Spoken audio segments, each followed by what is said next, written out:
Hi there, it's Sam from poodles.co.uk. Thank you very much for joining me today. Today's project is this one, and it's my beautiful golden bag, so I'm hoping I can tip it in the light for you. You can see this beautiful golden pattern from the Bundle of Love designer series paper. Now it's called Bundle of Love because it's this lovely vanilla and then it's got the gold in it that you can see, but there's also, what colours are they? Blushing Bride and Soft Sky, so very blue and very yellow. No, pink even. Very blue and very pink. So it's themed around sort of babies and love and bundles of love and joy and new babies and stuff like that, but there's also this wonderful gold part to it. So I wanted to focus on that rather than exclusively the baby part. Now each sheet is a speciality set, so every page is vanilla with gold, and on the opposite side you've got vanilla and either blue or pink. So you've got this repeated, and so you have it in the pink as well. And the whole suite is like that. It's absolutely beautiful. So you've got three patterns. This one here that I'm showing, this one, and then a very tiny chevron. And then it's, like I say, it's repeated. Each sheet has got on the back of it either blue or pink. So lots to choose from, but I love it. So I thought this was a nice, elegant, decadent sort of kind of a gift box for you. So I'm going to show you how to make it. So you need a piece of cardstock that is 5.5 by 8 inches. So if you're going to do cardstock, you'll get 2 from a sheet of cardstock. Obviously you'll get you'd get 2 from a sheet of 12 by 12, which this is. So I'm going to start on the long side first and score it at 1 inch and 6 3/4 of an inch, which in metric is 3 17. I'm telling you, I have 1 1/4 inches. We'll have to make that the bottom, so I'm not cutting any more because it's too beautiful. So 1 1/4 inches and 6 3/4. That now needs to be the bottom. So keep that at the bottom of the box. So 1 1/4, 2 1/2.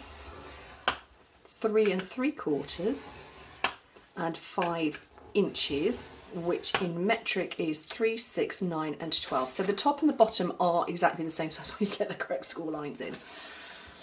Not a great drama, but what we do need to do is put into the top little marks so that we can get these nice creases going on here all the way around. So and which just little marks. So in imperial, 5/8 of an inch, 1 7/8, 3 1/8, I can't see these at all, 4 3/8, which in metric, it's going to be fun when I try and join those lines up, 1 1/2, 4 1/2, 7 1/2, 10 1/2. Do not panic though, I will have everything on my blog for you. So if you click open the description bar now, or when you finish watching the video, there will be a link in there directly to this project. It's not a generic one to my blog, it takes you straight to this project. And what I'm doing, a bit like Wednesday's video where I put in diagonal score lines, I'm marrying up the straight cross part here with that bit there, but I'm doing all of them. I'm looking for my straight line, there it is. So I'm going to do all 4. It'll be easier to show you after I'm done. But this paper is just so beautiful. I can't really call it paper because it's thicker than our designer series paper, but not quite cardstock thick. So, just putting that on autofocus. So can you see my lines? I wonder if you can see them better on the other side. A bit better. So those diagonal lines have married up to my those are my vertical lines and those are my diagonals. Okay, let's sort out the focus. There we go. Right. Okay, so fold your score lines. And I've got heat embossing going on this. That's how I've got the gold on the tag. I haven't put a sentimental greeting on it. I wanted to just stick with the gold. You could perhaps consider making this in advance, so you could have them ready for gifts. Let me get the correct score line. There we go. Or you could add a tag later. Oh, Fennel wants to come and let us know. Oh dear. Wow. She's probably going to appear on my desk. I bought her, she's got lots of beds all over the house.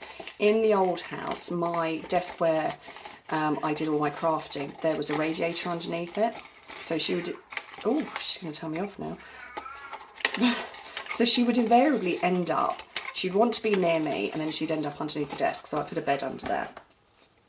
In this house, my desk is on the other side of the room, underneath my photo studio, where I'm kind of really only there a handful of times a month sitting down at that desk, so she's not there. So I've ended up having to buy her a desk for my office side of my office, and then this is a basket that I've had for donkey's years, since my babies were babies, so 14 years I've had that, and I wasn't planning to keep it, but it was just sitting in my office, and she got in it and she loves it, so it now sits on my craft desk.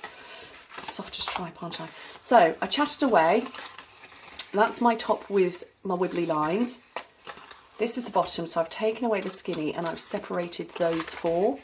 So that's my wiggly zigzag lines, and these have all been separated. So I'm going to run some adhesive down here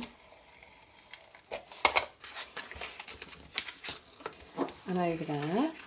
So if that's the back, so whoops, oh, I'll make that the back. Two sides in, one back in, and this is the front. Thank goodness it doesn't matter which way round, because we've got equal parts to here. Makes this lovely pretty little star shape. So let me grab a little handheld punch. This is the 1/8 of an inch. That's the front. One there. And one there. And then I've got the metallic edge ribbon. So we have this in gold and in silver. Obviously I had to go with the gold. So I'm going to come through from the back.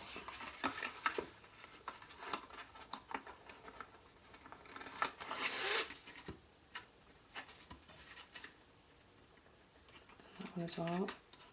Concentrating, not speaking. You can tell I'm concentrating on ribbons when I stop speaking. Put all your goodies and treats and sweets and loveliness in there. Pull it closed, and as you get closer to the close point, sort of angle it so your knot is where the front is going to be, and that's how your bow will sit at the front, she says, in theory. This is where my bow goes all upside down, round the corner and everything. Oh no, I've got the long tail on the wrong side. It's very slippery ribbon. See, look, I'm getting better at the ribbons, at the bows. See, look, it's going to go diagonal, but oh, look at that. It's a lopsided ribbon. So I'm going to just kind of force it into position a bit. That's better-ish. Right, so over here, what I've got now is this is the other side of the paper. So that's obviously the pattern. That's the other side of it. This one measures 1 inch by 4 inches, and this bit that I'm going to do my heat embossing on is 3/4 of an inch by 3. So I've got this is the stamp set that goes with the suite. So Happy For You, Born To Be Loved, and I just want to stick some nice little images over and heat emboss them. So I'm looking, there's my embossing buddy. So all over that, I've got my, whoops, gold embossing powder ready, and I've got my, this is my dirty Versamark. And I'm just going to get a couple of blocks, and I'm going to go for, oops, I didn't mean to put my arm in front of you. I have that one, and I think that one. And this is going to be nigh on impossible for you to see because I'm going to be struggling. But I really can't see. Well, I can if I tilt my head at a weird angle, stick my tongue out and raise an arm in the air. I can just about see what I'm doing. It's a bit like the trying to get a phone signal when you're out in the wilderness or in the country and you can't. Ooh. I've got chin on chest. I'm trying to tip the angle. Where's my sunshine when I need it? I think I've got a gap in the corner. I kind of don't know anymore. So I'm going to have some fun. Right, I need a piece of scrap paper to shake my gold onto. So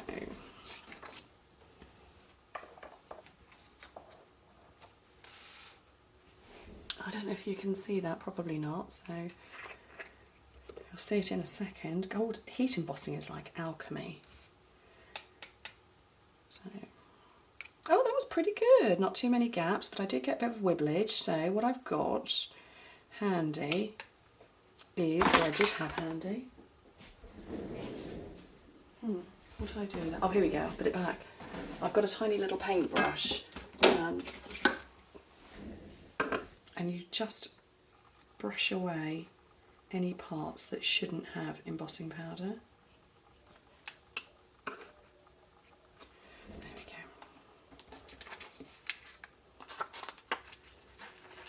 Didn't aim very well onto the paper there, did I? Right, so I've got my heat gun off to one side, so if you've got me at full volume, turn it down for a second. And use the end of this heat brush.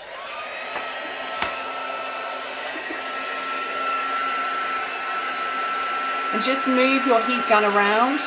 What I'll do is I'll get this side going and then I will lift it up for you to see.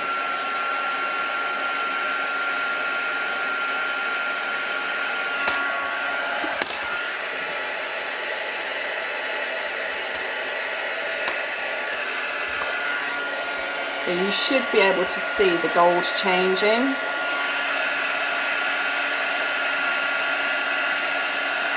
You see it going? It's all twinkly in the light. So it's taking that powder from powder to metal.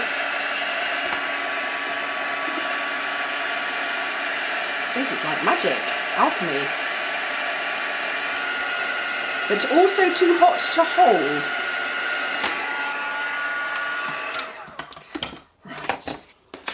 The final stage is now.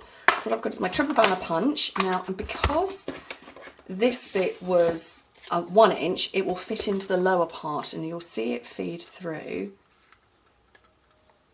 So all the way through to there. So it fits in perfectly. Gives you a perfect flag tail that I can then fit this over. And because I cut it to 4 inches, it takes off sort of kind of 3/4 of an inch. Where's my dimensionals? Don't know, I've got mini ones to hand, they'll do.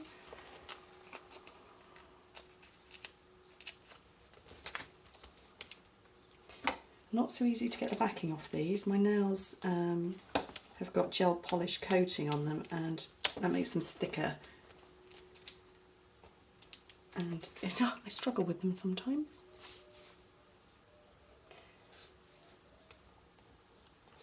That's on there, and then I've got some enamel shapes in Soft Sky, and I'm just going to scatter 3, whoops, and apparently bounce them across the desk.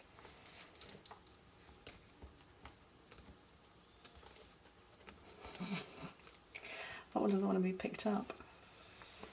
On there, a couple more dimensionals on there. I haven't looked to see how many of these mini dimensionals you get in a packet. I know you get 300 of the big ones. I wonder how many it is of the smaller ones. I'll have to have a look. Right, back in with my box. And that is adorably cute. Oh, and look, the sun's just come out to pick up the gold. Which, there it is, there's the sunshine. How gorgeous is that? Love them. Anyway, thank you ever so much for joining me and I hope to speak to you soon. Bye.